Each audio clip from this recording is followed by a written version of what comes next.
Good morning, all of you.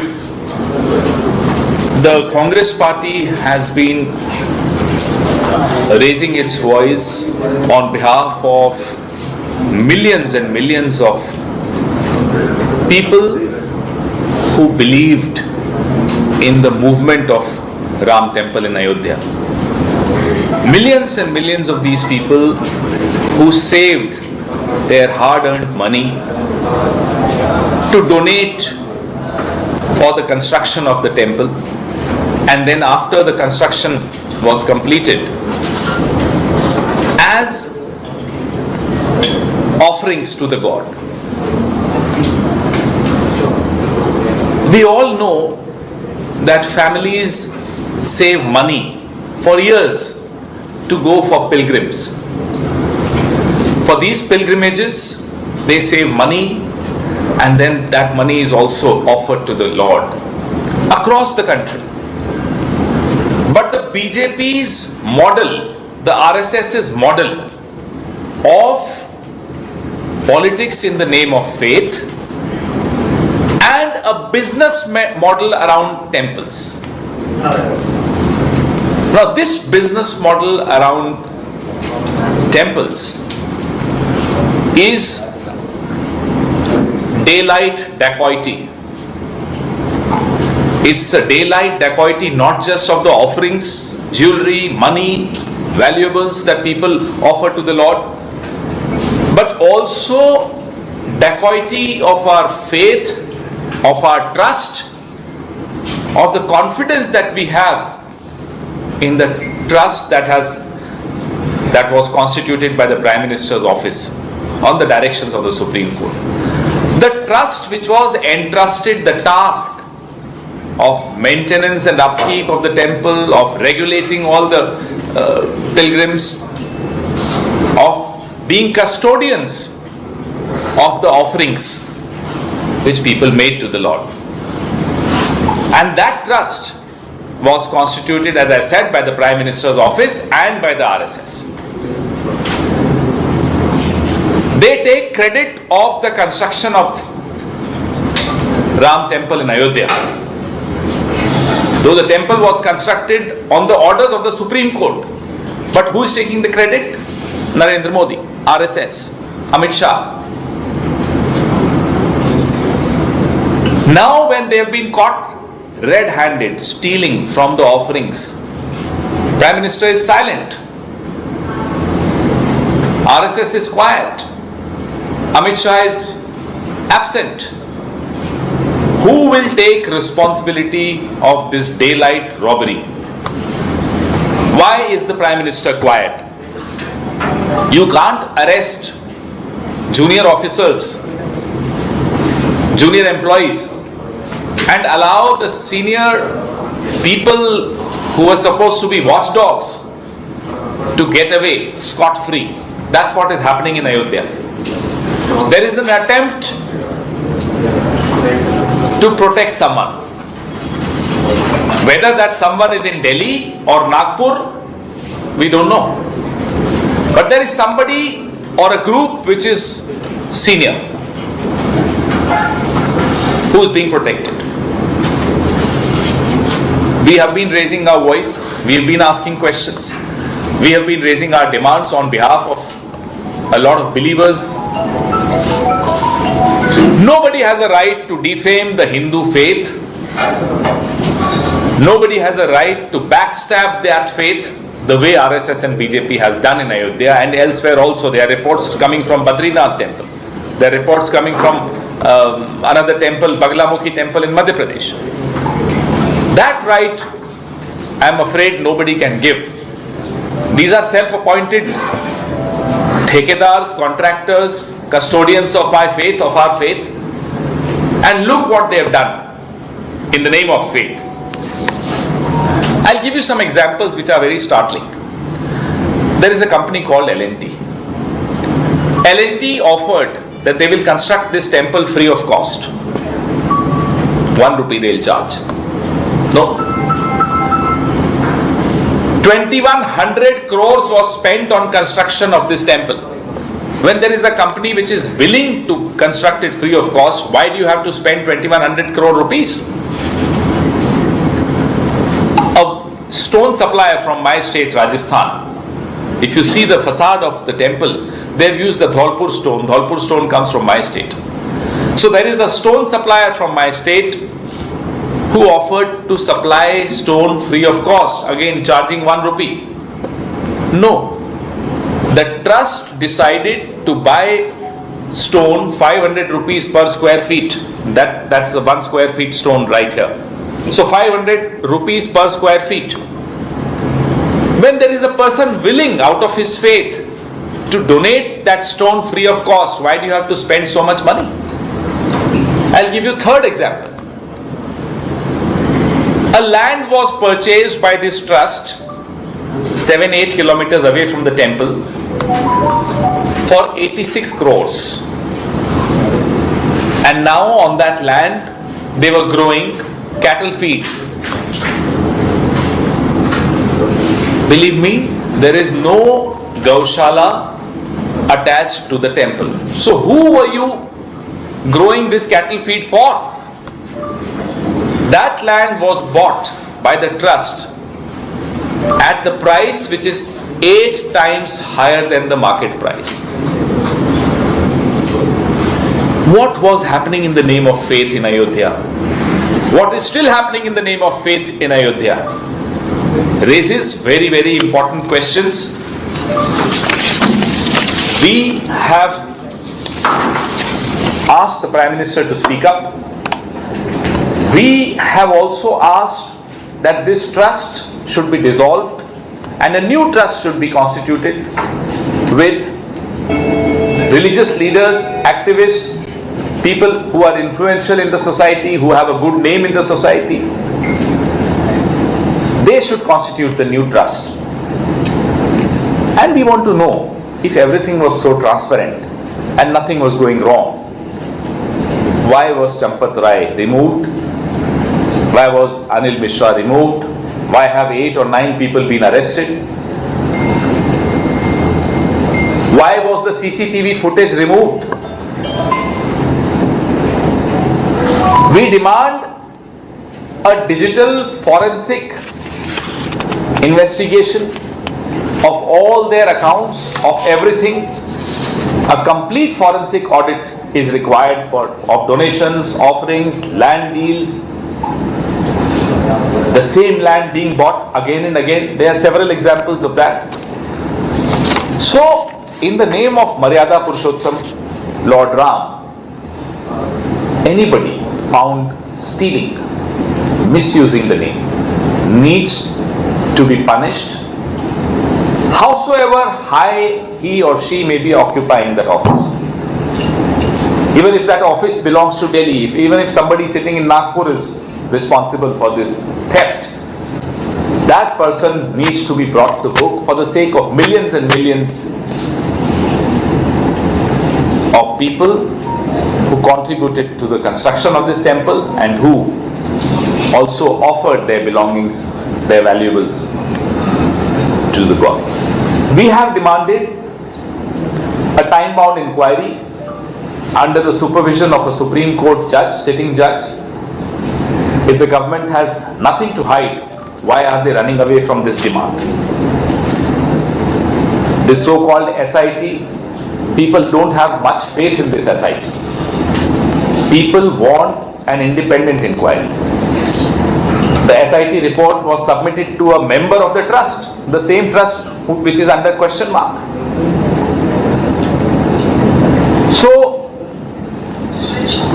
entire country is shocked at the way 30 years, for 30 years RSS, BJP, Vishwa Hindu Parishad collected money in the name of Lord Ram. Nirmohi Akhada accused the Vishwa Hindu Parishad of siphoning off 1400 crores some 25 years ago. No investigation. Nothing. Over the last 30 years, thousands and thousands of crores have been collected by RSS and Vishwa Hindu Parishad and BJP and siphoned off. This is the business model of theft. Your questions, please. Questions on this subject first.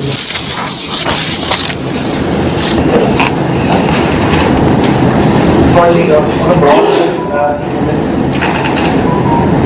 why this question being raised from Thiruvananthapuram, the reason why you come to Thiruvananthapuram to raise this particular issue on Rama, the context. We have done 50 press conferences. Today we'll be doing, I think this is the 50th press conference. Across the country, in all major cities, because these are the cities, these are the states from where BJP tried its best to hide behind the Lord Ram, collect money, try and get votes, and betray the trust of millions and millions of people across the country. Not just in the country, but also outside the country, the diaspora living outside the country. Therefore, we felt there was a need to go to all these important cities, all these important centers, and expose the wrongdoing of RSS, BJP and Vishwa Hindu Parishad. In fact, in Sabarimala, when the loot happened, it was the BJP who came out first, accusing the government of having a role, and they said, you just can't pick up some Devasabha officials and, run away from your responsibility. So what do you think, what the ruling government at the center is doing regarding this? Very selective in their outrage. In Sabarimala, yes, you are right, they also came out. But when it comes to their own wrongdoings, the Prime Minister is quiet. All top leaders of BJP are quiet. The FIR does not have names of any of the trustees. So far, the SIT has also found that around 80 lakhs have been recovered. What is the number that Congress is talking about in terms of the amount that is stolen? Because SIT says only 80 lakhs. That's a very important question that you asked. Before this scam got exposed, the daily collection of Ayodhya was 16 lakhs every day. After the exposure, the collection has gone up to 24-25 lakhs a day. So you calculate. This is just the money, the rupee, the cash. There is a particular accusation raised by the Sindhi community that they had offered 200 kilograms of silver. Till date, we don't know where that silver is. They haven't shown that silver. They've just shown recovery of 80 lakhs and some ornaments, some jewelry. But a lot is missing. So, we haven't really arrived at an exact figure because of lack of transparency. But if you roughly calculate, if the offerings have gone up from 15-16 lakhs to 24-25 lakhs, calculate from the last 4-5 years, and you will arrive at a figure.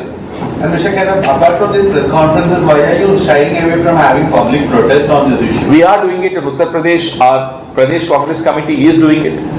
They are on the roads. In fact, they were put under house arrest. Our PCC president and all our senior leaders of Uttar Pradesh were put under house arrest.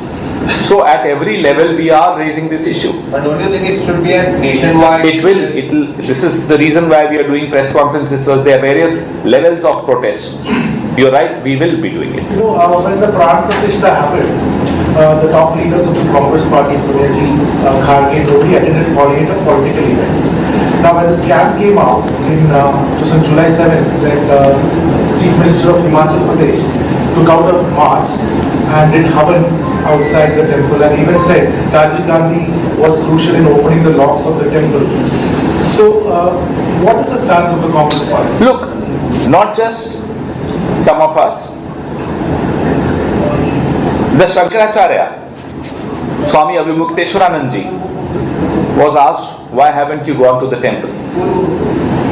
He came up with a beautiful response, and that sums up the feelings of millions of Hindus, that this has become the collection center for RSS. Instead of a temple, they are using it as a collection center for RSS, and therefore Swami Avimukteswaranand ji said that he hasn't gone to the temple. You use temples as collection center for your money, and you use your own Nagpur headquarters and your BJP headquarters as pilgrim centers. And if you come with me to Delhi, I'll take you to the newly constructed headquarters of RSS in Delhi, in Jhandewala. I have travelled across the world a lot. I have travelled across the country a lot. I have not seen a more lavish, a more luxurious building as the RSS headquarters in Delhi. You come with me to the BJP headquarters in Delhi. You and I have heard of and perhaps visited some 7-star properties in the country. If there is something called 14-star, it's the BJP headquarters in Delhi. Is this why you are looting temples?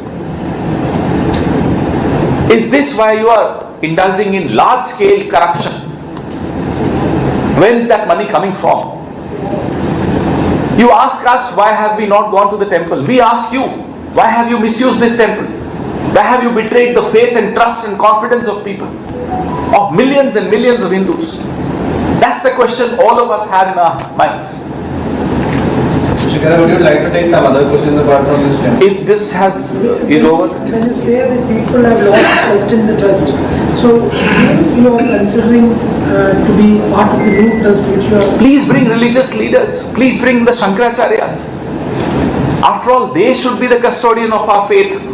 Not Mohan Bhagwat, for God's sake. Not Narendra Modi, for God's sake. Why should Amit Shah be the custodian of my faith? Why should Mohan Bhagwat sitting in Nagpur be the custodian of my faith? The custodians of my faith are the Shankaracharyas. And they should be entrusted the task of managing this temple.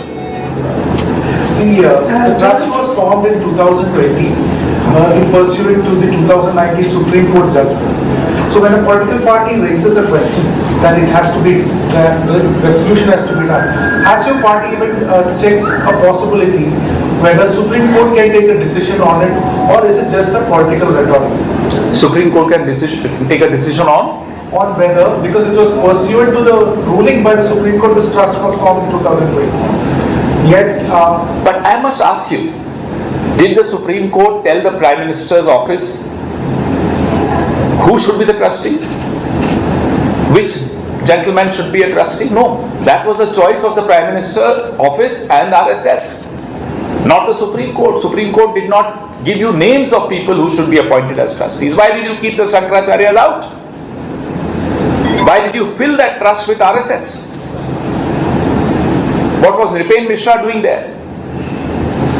Where was he looking after the construction? So these are questions that need to be asked, and these are questions that need to be answered by the Prime Minister. On the other subject, Let's first focus on this. In case the questions are over on this, then you are most welcome. Today there are some PILs before the Supreme Court demanding CBI. Will the Congress be okay with it, or you are... Our demand is Supreme Court. monitored? We have asked for a SC monitored time-bound probe. Because agencies also, people have question marks on agencies.